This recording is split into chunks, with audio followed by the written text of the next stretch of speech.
अस्सलाम वालेकुम दोस्तों, उम्मीद करता हूँ तमाम दोस्त खैरियत से होंगे। दोस्तों, खैबर पख्तूनख्वा पुलिस की जानिब से एक मरासला जारी हुआ है और आला सतही तबादले कर दिए गए हैं और ये बताया जा रहा है कि खैबर पख्तूनख्वा का सूबाई दारुल हुकूमत पेशावर के CCPO को तब्दील कर दिया गया है और सैयद इशफाक अनवर साहब को तब्दील करने के बाद CCPO पेशावर की नई तैनाती जो है वो कासम अली ख़ान के नाम से हुई है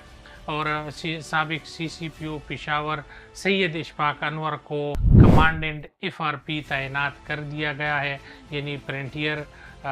रिज़र्व पुलिस का कमांडेंट जो है उसको बना दिया गया है। इसी तरीके से एहसन रज़ा खान को DIG CTD तैनात कर दिया गया है और इमरान शाहिद को RPO बनो तैनात कर दिया गया है। बताया जा रहा है कि पेशावर में हालिया मुख्तलिफ वाक़ियात की वजह से और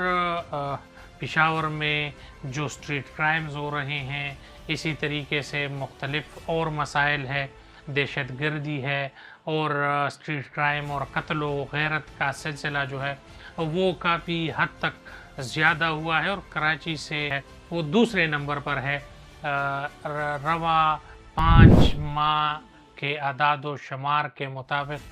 15,000 से ज़ायद मुख्तलिफ स्ट्रीट क्राइम्स हुए हैं और ये रजिस्टर स्ट्रीट क्राइम्स है जिसमें मुख्तलिफ लोगों से मोबाइल छीने गए हैं, डकैतियाँ हुई हैं, लोगों से गाड़ियाँ छीनी गई है और इसी तरीके से मुख्तलिफ वाक़ियात हुए हैं, जिसकी वजह से शहर के अमन व अमान का फ़िज़ा बहाल रखने के लिए कासम अली ख़ान साहब को जो है पेशावर में तैनात किया गया है। बताया जा रहा है कि कासम अली ख़ान साहब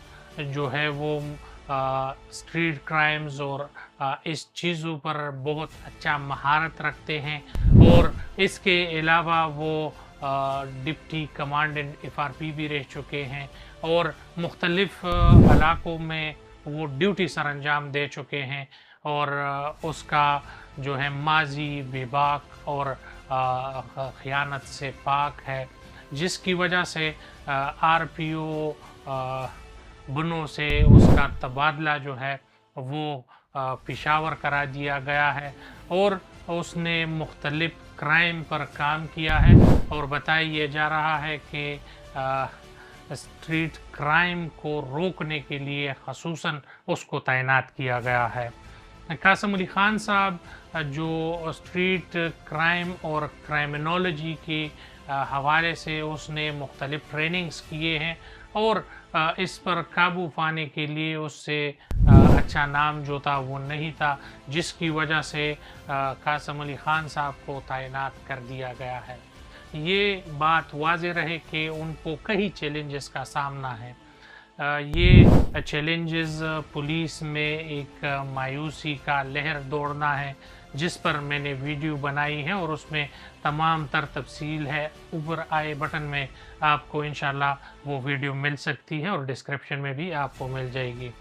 ये तमाम तर मसाइल पुलिस के और इसी तरीके से सियासी मुदाखलत पुलिस में जो है KPK में बहुत ज़्यादा हुआ है और ख़ुसूसन पेशावर में PTI लोगों पर शेलिंग करना, उसको जेलों में डालना, तो उन पुलिस एहलकारों का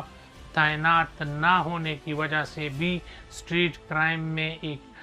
तरीके से इजाफा हुआ है, जिसकी वजह से जो काबिल अफसरान हैं वो सियासी मुदाखलत की वजह से वो निकलते नहीं हैं और वो चार्ज लेने को तैयार नहीं हैं, जिसकी वजह से यंग लड़के लाए गए हैं और उनका स्ट्रीट क्राइम के हवाले से इतना तजुर्बा नहीं है, हालांकि वो अपना मेहनत कर रहे हैं और अक्सर इन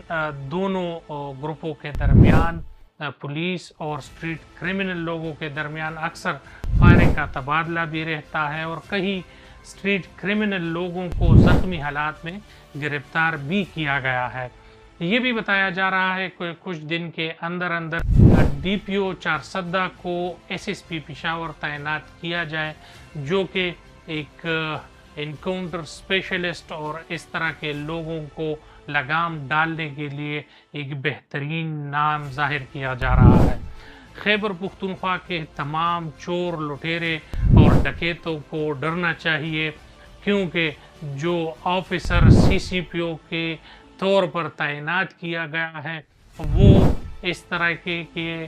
کرمنل لوگوں پر نہ رحم کھاتا ہے اور نہ پولیس آفیسروں کو روکتا ہے، بلکہ یہ بتاتا ہے کہ مجھے اسٹریٹ کرائم روکنا ہے، جس بھی طریقے سے ہو اسٹریٹ کرائم کو روک لو اور ان تمام بیڑیوں کو لگام ڈالو۔ تو تمام چور و چکوں اور لٹیروں کو ڈرنا چاہیے اور اس کو اپنا کردار اور اپنے ماضی کو صاف کرنا چاہیے، ورنہ ان کے خالی سلاخیں جو ہے انتظار کر رہی ہے۔ انشاءاللہ اس حوالے سے اور نیوز کے حوالے سے چینل کو لائک کریں، سبسکرائب کریں اور بیل کا آئیکن دبائیں۔ بہت شکریہ، السلام علیکم۔